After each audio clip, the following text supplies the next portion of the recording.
Comment dire en anglais quelles sont les étapes? Quelles sont, en anglais on dit what are. Quelles sont, en anglais on dit what are.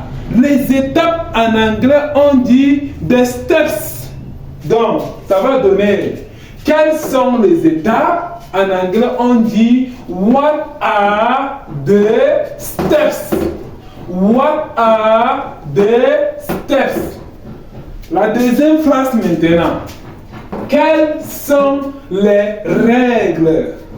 Quelles sont, en anglais on dit what are. Quelles sont, on dit what are. Les règles maintenant. Les règles en anglais on dit the rules. The rules. Donc ça va donner tout ça là, ça va donner. Quelles sont les règles en anglais on dit what are the rules. Tu vois? What are the rules? La troisième phrase maintenant.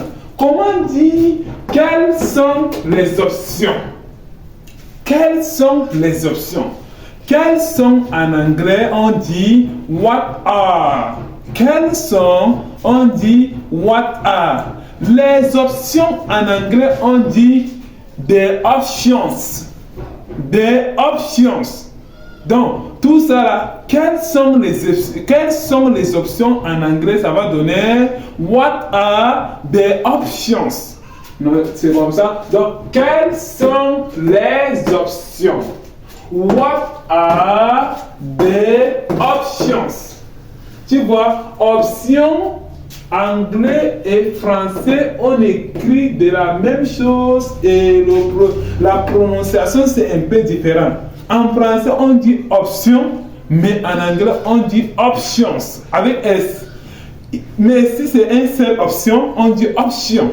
Tu vois? Ok. La quatrième phrase maintenant. Quelles sont les conséquences? Quelles sont les conséquences? Ok. Comment dire quelles sont les conséquences en anglais? Découpons la phrase. Quelles sont, en anglais, on dit quoi? Quelles sont en anglais? On dit what are. Maintenant, conséquences en anglais, on dit consequences. Consequences. N'est-ce pas? Ok. Maintenant, en gros, quelles sont les conséquences en anglais? On dit what are the consequences. What are the consequences. N'est-ce pas? Donc ici, comme il n'y a pas la place, il n'y a pas tout écrit. Tu vois, quelles sont les conséquences? What are the consequences? Conséquences, quelles sont les conséquences? What are the consequences? Donc tu enlèves ça seulement. Avançons pour la cinquième phrase. Maintenant, comment dire en anglais? Quelles sont tes intentions? Quelles sont tes intentions? Regarde, découpons ces phrases toujours. Quelles sont, on dit quoi? Quelles sont, c'est what are, n'est-ce pas? Maintenant, tes intentions, n'est-ce pas? Tes en anglais, on dit you avec R à la fin. Ta en anglais, on dit you avec R à la fin. Ton en anglais, on dit you avec R à la fin. Maintenant, intention.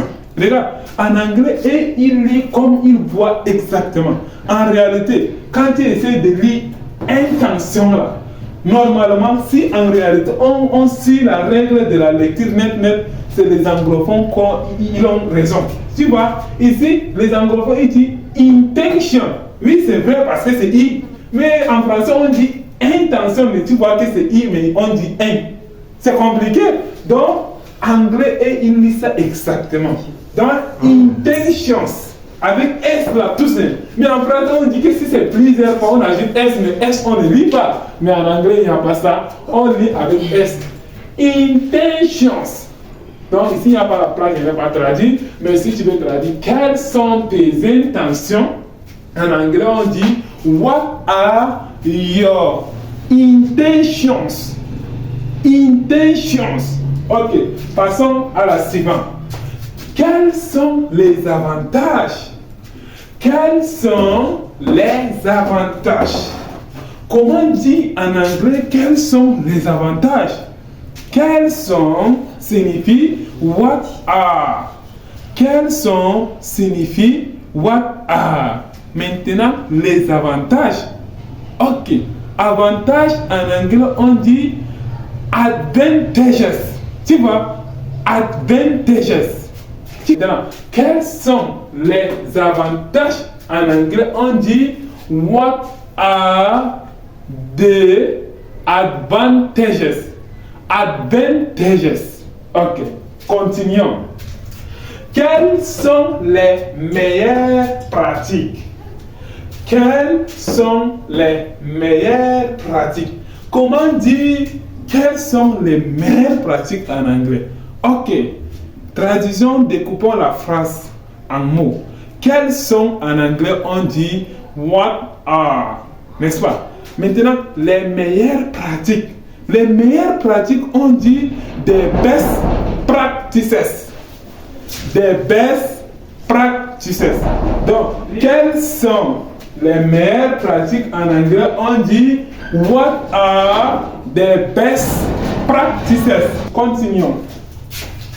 Quels sont tes points faibles? Quels sont tes points faibles? Hein? Toi, tu es faible en quelle partie? Ok, on va découper. Quels sont en anglais? On dit what are. Maintenant, tes points faibles. Point faible en anglais, on dit weaknesses. Tu as compris? Donc, weaknesses. Tu as compris? Donc, quels sont tes points faibles en anglais? On dit what are your weaknesses? What are your weaknesses? N'est-ce pas? Avançons. Quelles sont les procédures? Ok. Toujours, quelles sont, tu as déjà retenu? Quelles sont ces what are? Les procédures en anglais, on dit des procedures. Non, des procedures, plutôt, des procedures. Tu considères ça comme un, des procedures. Donc, quelles sont les procédures en anglais? On dit what are the procedures? What are the procedures? Ok. Quelles sont les exigences? Comment dire exigences en anglais? Parce que quelles sont, tu connais? Les, c'est des. Exigences en anglais, on dit requirements. Requirements. Tu vois? Requirements. Donc, quelles sont les exigences? Quelles sont les exigences en anglais? On dit what are the requirements? What are the requirements? Merci beaucoup pour une nouvelle vidéo. On se dit à bientôt.